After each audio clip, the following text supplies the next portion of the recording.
and I just want to welcome Adelina Simion. Is it the right way to pronounce you? Yeah, Adelina Simion. Yes, so the world famous one, and she's amazing in Golang. She has a code name Goferlina. She defeats dragons, and she has a very good laugh. I really love it. Hi everyone. So I'm really excited to be here. I've been on Nikita's channel one time before, and I spoke about we did a fairy tale where the Go routines were defeating monsters. So then we came up with my name as Goferlina. But yeah, my name is Adelina, and today I'm going to teach you something else, which is going to be about TDD and Go, which I think everyone was expecting. I hope so. If you are expecting something else, you're not getting it. It's going to be TDD and it's going to be Go. But yeah, there's going to be live coding, and please feel free to write any questions. I'm going to take as many questions as possible. And I really want it to be like a really fun session for you. I know sometimes it can be kind of like dry when people talk about this kind of stuff. So shall I share my screen, Nikita, or Yeah, let's do yeah, it. let's We do it. already have 4 people on LinkedIn alone. We'll Okay. have more on other channels, and it's getting recorded. So All right, cool. So I'm going to share my entire screen. You know, Nikita always tells me not to prepare too much, but it doesn't come in my nature. So I have prepared both slides and code demo. But I hope it's going to be great. So first I wanted to introduce myself. So I'm Adelina, and I'm a tech evangelist at Form 3. I live in London, and I've been an engineer since 2014. Time flies by. And I've been a golfer since 2018, and I don't imagine writing any kind of other language. I'm also a LinkedIn learning instructor where I've done 3 courses on Go, and content writing, like creating content, is really fun for me. So recently I had the opportunity, well, a year ago, I had the opportunity to work with Pact Publishing to write this book called Test-Driven Development in Go. And Nikita's read it. He received an advanced copy, and he's written such a lovely review for me. So today I'm going to be sharing some key concepts from the book and demonstrating them for you. But before we go forward, I want to also give a shout out to the community. So the Go community is, I think, one of the nicest things about being a golfer. And I am honored to serve the community by being both a London Gophers and a Women Who Go co-organizer. So this is why you saw the Gophers fly in here. If you want to reach out to me, I've left my handles here. And without further ado, let's get into it. So the book is it resides on these core principles, and they are my opinions. But when I wrote the material, this was kind of the philosophy I was going for.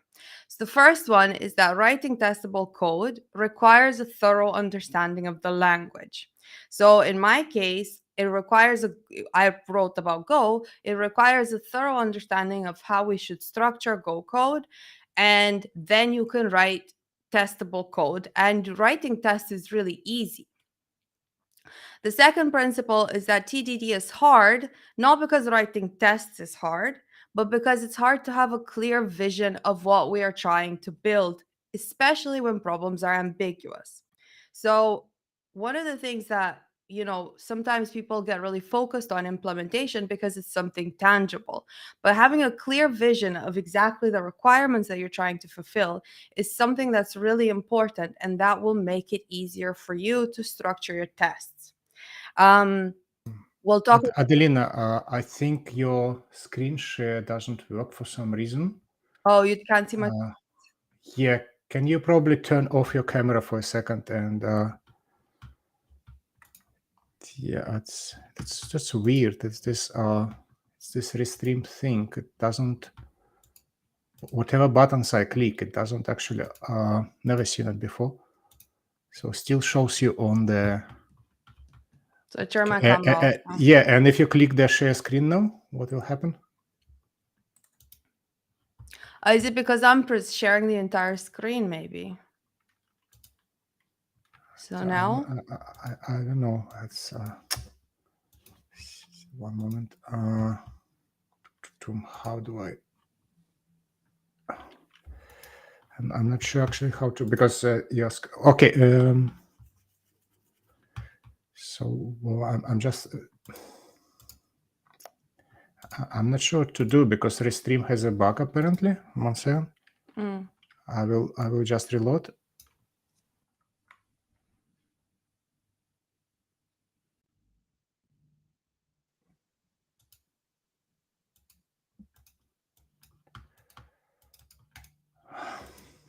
Yeah, presentation effect. Can you hear me? Yeah. So did you log in with the link I sent you? Yeah. And I can see here when I share my screen, it's here on the side.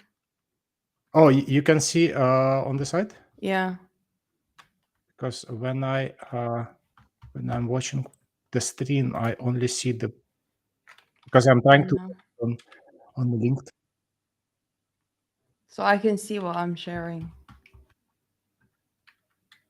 Ouch. Not sure how to solve because literally the stream is misbehaving. Anybody anybody who's watching it, if you know how to, maybe it's in the settings for the stream. 1 second. Never ever happened. Maybe if Should I stop because sharing? it doesn't even show me, and Yeah, I only see myself. yeah, so it shows you, but all the options, they don't work. This is weird. I don't should I'm thinking of starting a new stream, but because I even have people joining, but is it because I'm logged in some wrong way? No, this one works. 1 second, let me see. Edit name, remove guest. This gives you right to be in the stream. But why this one doesn't work? How can you do it without examples? If I start sharing, 1 second. I mean, I can send you the slides. I have the Google Slides. Did they change? But then I don't know how I'm gonna live code unless you want to live code. Oh, that will be too much. But we can just talk about the slides. It's fine. Yeah, we can just tell me. Oh, actually, I sent them to you. Yeah.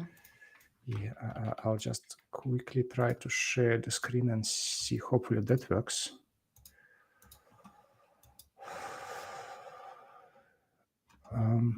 Yeah, waiting for the stream to catch up. I can remove myself. I don't see your video though, so I don't know what you're sharing. Yes, should we? Should I leave? Try again. I'm just. Yeah. Actually, I can quickly Google. Maybe you keep talking, and I will quickly Google why on earth this is happening. Yeah. If that's okay. Yeah.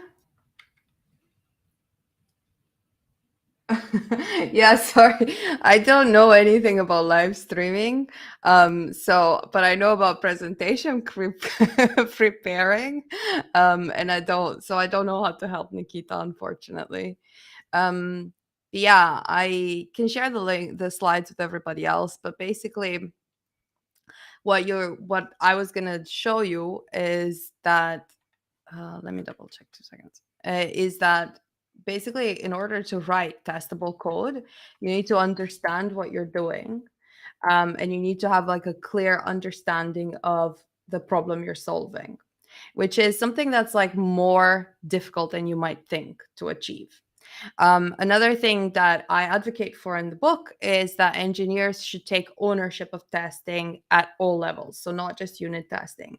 So you don't throw integration and end-to-end tests over over the wall to the testing department, you should think about like, how am I going to test this and what are the requirements? This makes you understand the problem better. And finally, I think that practicing TDD, as I will demonstrate later, if the technology allows us, practicing TDD can help you organize your work and stay focused on solving user problems, as opposed to solving code problems and getting tied into, oh my gosh, this is the code that I wrote, and now I'm focusing on exercising those code paths later. So, and in the book, we talk a lot about the testing pyramid, which some people might be aware of. So at the bottom, you have unit tests, in the middle is integration tests, and at the end, you have end-to-end tests. And the reason that unit tests are at the bottom is because they're the most numerous. So we write a whole bunch of unit tests, much fewer integration tests, and way much fewer end-to-end tests.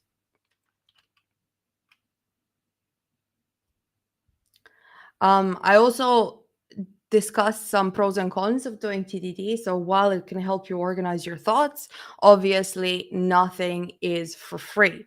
So the pros is that it allows development and testing processes to be done at once. So you know for sure that whatever code you write has been tested and perhaps refactored. Another pro is that developers analyze requirements and they get really in depth in what they're trying to achieve, not the code they're trying to write, the problem they're trying to solve. It gives us confidence that code changes won't break anything, so existing functionality or new functionality. And it gives more, and the biggest pro, in my opinion, is that it gives the developers ownership of their code quality and um, yeah, sorry, of their code quality, and it makes you really feel like the whole application belongs to you, not just a little piece of code that you've written. There are some cons, and there are people out there that have really advocated against TDD. But the thing is that you can do things in a measured way.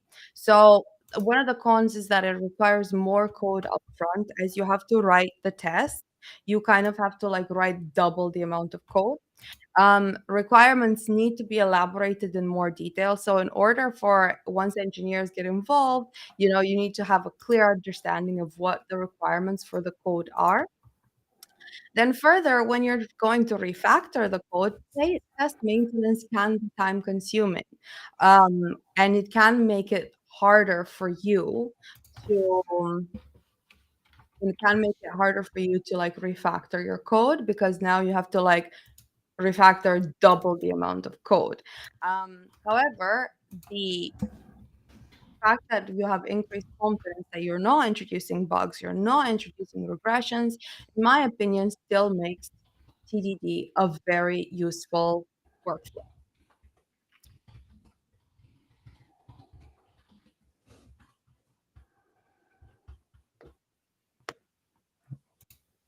Yeah.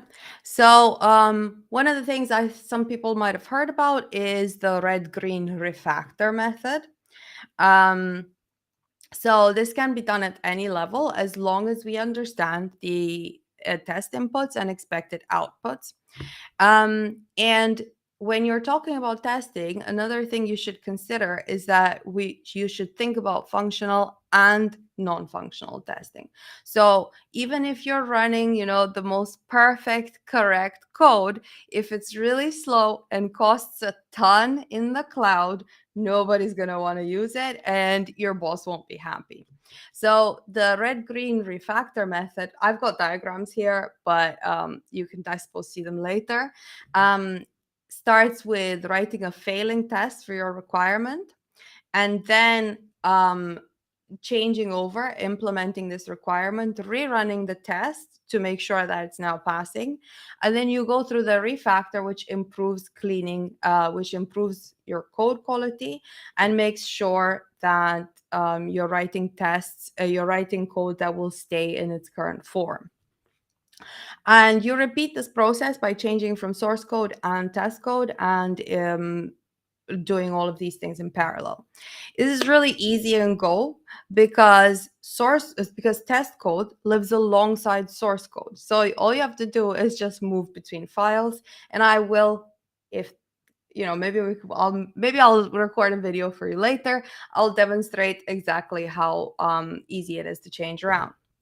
Another thing to consider is that Go is a compiled language. So sometimes you will have to write code and test code signatures, and then write some code that makes it compile. So you might return dummy values or anything just to leave it, just to make it compile, then go and write your actual assertions in your test, and then go and actually do a real implementation.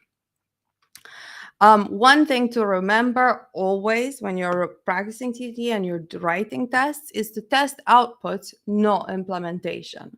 So you don't want to, you don't want to be so bogged down into like what is actually called and where the interim state of your variables that you will be testing this like in the internal workings of the code.